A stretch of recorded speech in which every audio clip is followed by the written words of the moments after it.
Bienvenidos sean todos a un nuevo capítulo de Biblia Abierta. Estamos muy contentas y agradecidas de Dios por la oportunidad de darte la bienvenida a esta nueva lección en donde vamos a profundizar y vamos a aprender para prepararnos un poco más en relación a lo que va a estudiar Continuidad de Acción este sábado. Así es, junto a Domi estamos muy felices porque ya vamos en el capítulo 11, estamos pronto a terminar este trimestre y la lección de este capítulo de esta semana se titulaba José, Maestro de los Sueños. Es por eso que queremos que te quedes, que tomes nota y que también puedas compartir. Queremos que puedas compartir con otros para que pueda llegar a muchas personas, para que muchos puedan aprender y también prepararse para esta lección tan interesante. Y antes de iniciar queremos invitar a la persona más especial, es por eso que donde estás, te invitamos a que puedas inclinar el rostro para orar. Amoroso Padre que estás en los cielos, te damos gracias porque nos permites estudiar nuevamente tu palabra. Por esta nueva lección te pedimos, Señor, para que todo lo que aprendamos sea para tu honra y tu gloria, para que nos acompañes y dirijas también a nuestros panelistas. En el nombre de Jesús, amén. Ahora ya vamos al primer bloque junto a nuestra querida Eve, nuestra hermana Janet y a un invitado muy especial. Muy bienvenidos, queridos amigos, a un nuevo capítulo de Biblia Abierta. El día de hoy me encuentro muy bien acompañada con Janet, ustedes ya la conocen. ¿Cómo está Janet el día de hoy? Muy contenta de estar aquí, Eve, contenta también de poder participar de este programa que de alguna manera es un aporte para el maestro y también para los estudiantes. Así es, y también tenemos de invitado a nuestro querido pastor Israel Pardo, quien es el pastor adjunto de Concepción Central. Pastor, ¿cómo está el día de hoy? Muy bien, gracias al Señor y feliz de estar participando en este estudio de la lección. En la lección del día de hoy vamos a comenzar estudiando la vida del patriarca José. A José se le dedican muchos capítulos y es el del que más se habla en el libro de Génesis. Así que ya tenemos una idea de todas las lecciones maravillosas que vamos a poder sacar de su vida, del relato que nosotros encontramos. Aparte de esto, nosotros conocemos muy bien la historia de este hombre y sus propios alumnos en su clase de escuela sabática conocen la historia de José muy bien. Por eso, queridos maestros, es la oportunidad ideal para que pueda haber una interacción, para que se pueda escuchar a los alumnos, para que se puedan hacer preguntas reflexivas en su clase de escuela sabática. Y con respecto a esto, les tenemos un desafío bien interesante para hacerles. Querida Janet, ¿cuál es este desafío? Queremos invitar a nuestros hermanos maestros, a nuestros maestros, que en este repaso de la lección no dediquen tiempo a contar, a relatar paso a paso, día por día, el estudio de la lección, sino que se enfoquen en hacer preguntas a los hermanos para que ellos puedan interactuar, para que ellos puedan responder. ¿Cómo fue su relación con sus hijos? ¿Cómo vio él en su experiencia como padre la actitud de Jacob con José? Preguntas que les permitan a sus miembros poder interactuar, poder opinar, poder incluso contar un testimonio, una experiencia personal. A veces, querido maestro, se enfoca tanto el maestro en relatar paso a paso la lección que los miembros no interactúan, no preguntan, no opinan, no hablan y se tiende a ser un poco agotador la escuela sabática. Así que en esta lección usted va a hacer algo diferente. Se va a enfocar en llevar preguntas abiertas para que sus alumnos, sus miembros de la clase puedan responder y así compartir con cada experiencia que ellos han tenido como hijos de Dios.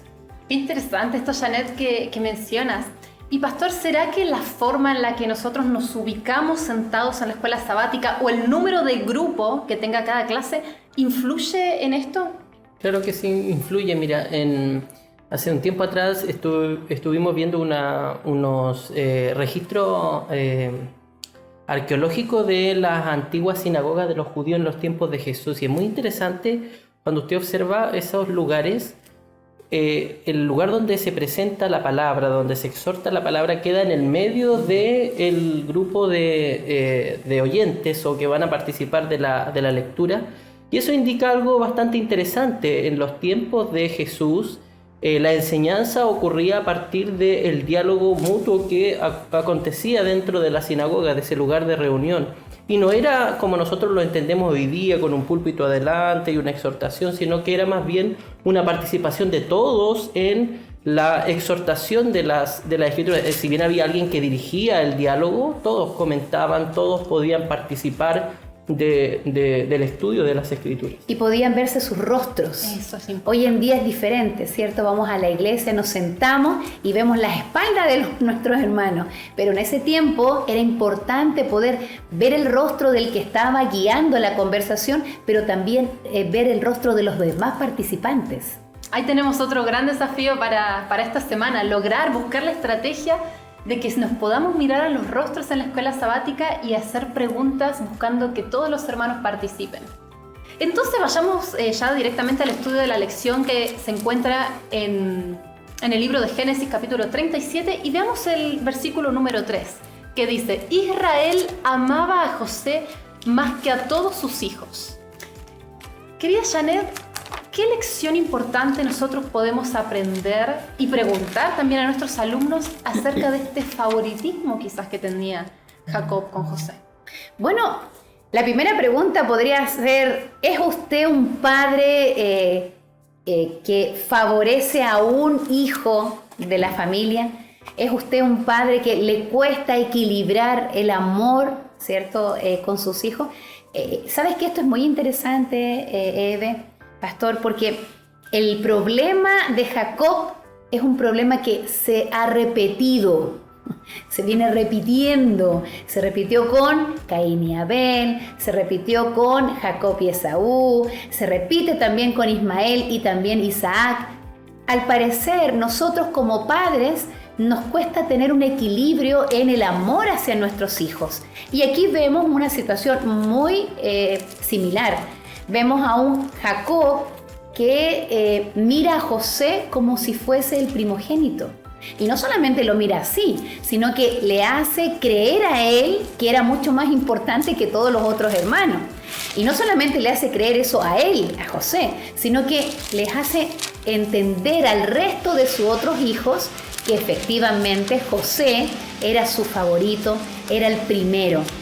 Por algo le regala la túnica, ¿cierto? Le hace entender con ese hermoso regalo de que él era el predilecto de su amor. Ahora, eso daña la relación de los hermanos con José. Y obviamente distancia a los hijos del padre. Por eso, el padre y la madre deben luchar contra ese amor que a veces se inclina hacia un hijo y no hay un equilibrio. ¿Y sabes cómo tú te puedes dar cuenta, querido hermano, amigo, cuando tu amor está siendo un poco desequilibrado? Cuando tus hijos te lo dicen, cuando ellos comienzan a reclamar. Si tú lees la historia de los hermanos de José, ellos reclamaban contra José y contra el papá, la actitud del papá. Y eso sucede en la actualidad y creo que te va a hacer sentido esto. Así que sería interesante, Eve, que el maestro, ¿verdad?, pudiera lanzar una pregunta a sus miembros preguntándole: ¿cómo es usted como papá? ¿Verdad?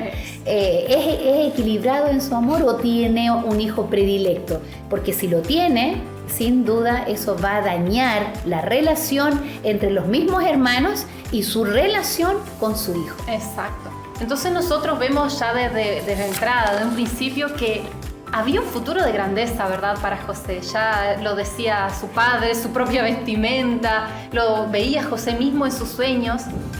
Y hoy en día nosotros vemos que muchas personas también aspiran a esto, ¿verdad?, a la grandeza. De hecho, es una de las metas que más tienen los seres humanos. Entonces, pastor, yo quisiera preguntarle a usted, en relación a Mateo 20, 26 y 27, que habla justamente sobre esto, ¿qué podemos aprender nosotros de la grandeza que nos sirva también y también visto desde la perspectiva de lo que José vivió? Entendiendo que José también es un tipo de Jesús, la ética sobre la cual se basaba la grandeza en la vida de José tuvo que partir también a partir del servicio. Es decir, José tuvo que vivir como sirviente, como esclavo, luego como mayordomo, para finalmente ser aquel que la Biblia diría y daría el lugar de primogénito. Es interesante que en el libro de Primera de Crónicas, el capítulo 5, en Primera de Crónicas capítulo 5 es interesante notar cómo la Biblia menciona que era José efectivamente aquel que tendría la primogenitura. Aunque después entendemos nosotros por la historia que llega a ser Judá, ¿cierto?, el principal de los hermanos. Pero en el versículo 2 dice, es verdad que Judá llegó a ser más poderoso que sus hermanos y el príncipe de ellos. Pero el derecho, y aquí está lo interesante, el derecho de la primogenitura fue a José. Es decir, José era por derecho aquel que vendría a ser el mayor dentro de los patriarcas de Israel. Sin embargo, en la propia vida de José nosotros llegamos a notar lo que significa a los ojos de Dios ser mayor. Y para ello es necesario que José tuviera que aprender del servicio para poder recibir el don de la primogenitura. Esto no es solo algo que pase con José. También podemos observarlo en la historia cuando lo vimos con Jacob, ¿se acuerdan? Sí. También lo pudimos ver con Isaac. Es decir, Dios a quien le da la mayordomía de su reino, primero lo convierte en su siervo. Exacto. Qué importante que es aprender y conversar sobre esto, sobre esta lección tan importante de la grandeza con nuestros alumnos, ¿verdad? Y también podemos plantear esta pregunta de quién le gustaría o quién no aspira, ¿verdad?, tener grandeza, y más si el Señor la da. Y entender que a veces el camino por el cual debemos transitar para lograrla, como vamos a ver más adelante, quizás no sea lo más lindo, quizás no sea color de rosa, pero aún así es el camino que Dios elige, que Dios permite para que nosotros podamos llegar a ser lo que Él espera de nosotros. Amén. Sí. Queridos amigos, vamos a una pequeña pausa y volvemos en unos minutos para continuar con las grandes lecciones que encontramos en el libro de Génesis. Ya volvemos. Queremos agradecer a nuestros panelistas por la primera parte que ha estado súper interesante, así que agradecemos a cada uno de ustedes por conectarse, por estar, y quédate porque nos queda aún el segundo bloque, pero vamos con nuestro tip de esta semana. Así es, en los Hechos de los Apóstoles encontramos una cita fundamental para nuestra unidad de acción, y dice: la Iglesia es el medio señalado por Dios para la salvación de los hombres. Fue organizada para servir y su misión es la de anunciar el Evangelio al mundo. Dios nos llama a formar parte activa de este ministerio tan importante, y tenemos un ministerio que es la unidad de acción, que es tu escuela sabática, tu grupo, para profundizar, para poder aprender, que tiene una parte importante, una parte fundamental, y es por eso que tenemos la misión de poder entregar y de poder entregar a otros el mensaje de salvación. Amén. Y ahora ya vamos a pasar al segundo bloque, así que volvemos juntos a nuestros panelistas. Muy bien, queridos hermanos, volvemos a nuestro estudio. Nos encontramos en esta historia que José finalmente es vendido por sus hermanos, y encontramos que en esta situación lo vemos a José en un pozo. Lo vemos a José pasando de tener esta túnica tan hermosa que tenía tanto significado, a estar ahora despojado de ella y en un pozo a punto de ser vendido como esclavo. Entonces, Janet, antes de pasar a lo siguiente, ¿qué lección tan importante nosotros podemos aprender? Porque yo creo que en este momento José se debía sentir abandonado por sus hermanos. Quizás él se estaba preguntando dónde estaba el Señor, porque había permitido que eso pase. Pero ¿qué lección nosotros podemos aprender sobre esto? Bueno, Eve, es importante, y yo quisiera compartir este pensamiento con nuestros amigos, que debemos entender que los hijos de Dios viven momentos difíciles, que los hijos de Dios pasan por tristezas, porque estamos inmersos en un mundo donde efectivamente hay dolor, hay injusticia, hay envidia, hay orgullo y tantas otras cosas. Y nosotros, queriendo o no queriendo, muchas veces nos vemos envueltos en estas situaciones, como le ocurrió a José. Obviamente él tuvo mucho que ver, pero también tuvo mucho que ver el padre, y sin embargo Dios tenía todo bajo control. Y esto es una gran verdad, Eve.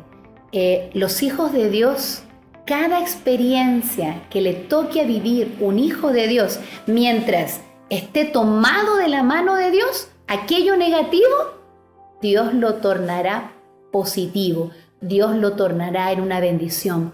No sucede así con aquellos que tal vez están viviendo su amargura, pero no tienen a Dios. ¿Cómo salir del pozo? Sin embargo, José estaba en el pozo, pero su actitud era: Dios está conmigo. Algún plan tiene Él. ¿Cuándo voy a salir? ¿Cuánto tiempo va a pasar? Él no lo sabía, pero sí sabía que Dios era un Dios que guiaba su vida. Entonces eso es súper importante y me encantaría, querido maestro, que usted le pueda preguntar a sus miembros qué situación difícil como hijo de Dios le ha tocado enfrentar y cómo vio a Dios en su vida paso a paso. Yo creo que todos tenemos una historia que contar. Así que aprovechemos este tiempo, querido maestro, de poder compartir ese testimonio con sus miembros de la escuela sabática. De conocer cuál es el pozo que cada alumno vive, porque al final todos vivimos nuestro pozo y todos lo enfrentamos de manera diferente, pero qué motivación que nos da esta historia de poder enfrentarla de la misma forma que José, porque él cuando estaba en ese momento, él tomó la decisión de permanecer junto a Dios. Y aquí hay algo interesante, porque si ustedes ven en el final del capítulo 37 de Génesis, nos encontramos con que José es vendido y luego en el capítulo 38 cambia rotundamente el tema porque deja de hablar de José y hacen como un paréntesis para hablar sobre Judá y Tamar. Pastor, ¿qué relación? Porque luego de contar la historia de Judá y Tamar se vuelve a hablar, ¿verdad?, de José. Pero, ¿qué relación puede haber entre la historia de José y la historia de Tamar en estos capítulos que parecen estar como entrelazados? Uh-huh. En la historia de José nosotros encontramos algo malo, como decía la hermana Janet, ¿cierto? Cuando José pierde su túnica, pierde su privilegio y se convierte en siervo.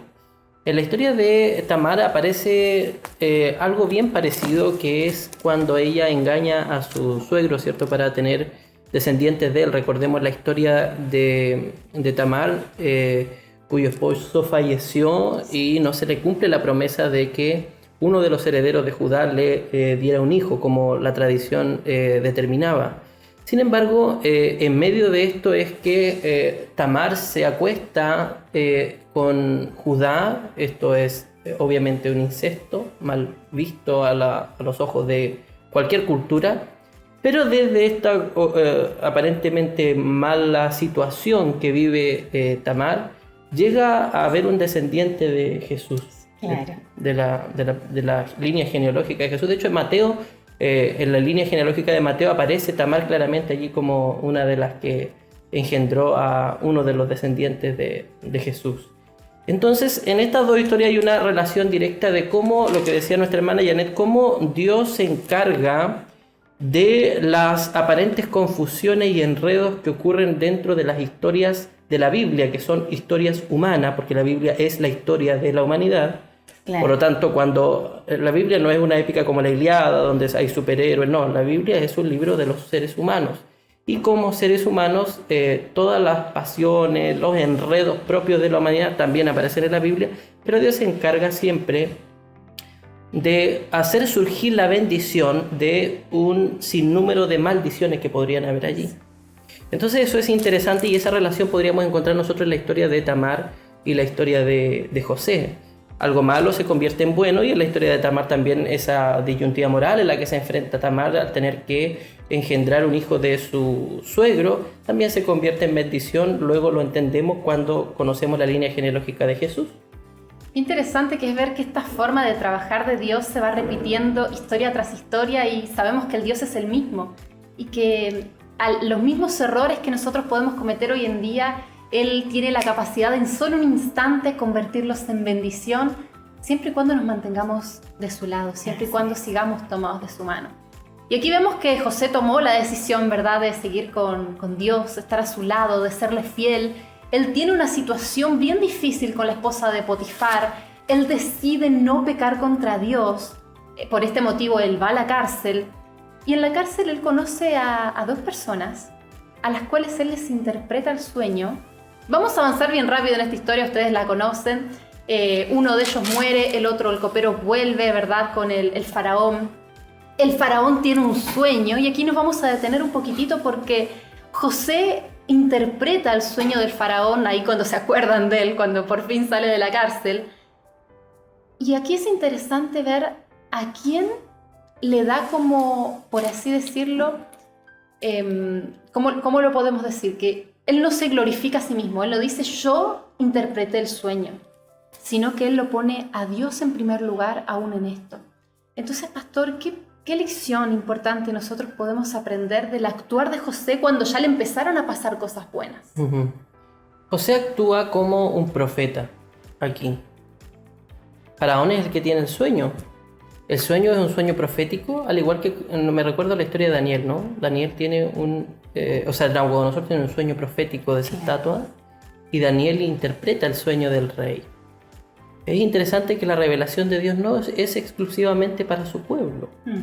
Dios puede revelar a través de personas que no son de su pueblo. A quien quiere. La historia, ¿cierto? Exacto, o el exacto. futuro. Sin embargo, aquel que interpreta es José, aquel que interpreta o el que hace el lugar del profeta es José acá en esta historia con Faraón. ¿Y qué cosa es un profeta?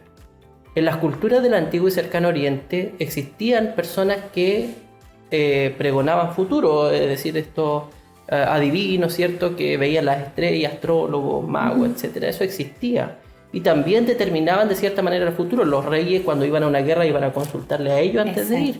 Sí. Pero ¿qué diferencia José de esos profetas o de esos pseudo profetas? Bueno, la Biblia muestra a lo largo de toda su historia en el Antiguo Testamento que el profeta tiene una relación directa con Dios. Es decir, el profeta es aquel que ha tenido una relación íntima porque ha visto el rostro de Dios. Lo vemos con Moisés y lo vemos con todos los profetas. Los otros astrólogos y magos observan y se acercan a sus dioses pidiendo una señal que pueda interpretar el futuro. Pero el profeta no. El profeta, Dios, de partida Dios es el que lo elige. No es el propio profeta el que se elige a sí mismo. Dios lo elige e inicia una relación íntima con Dios que lo vemos a lo largo de toda la historia de José. Entonces, si pudiéramos decir, ¿qué hace a José tan especial?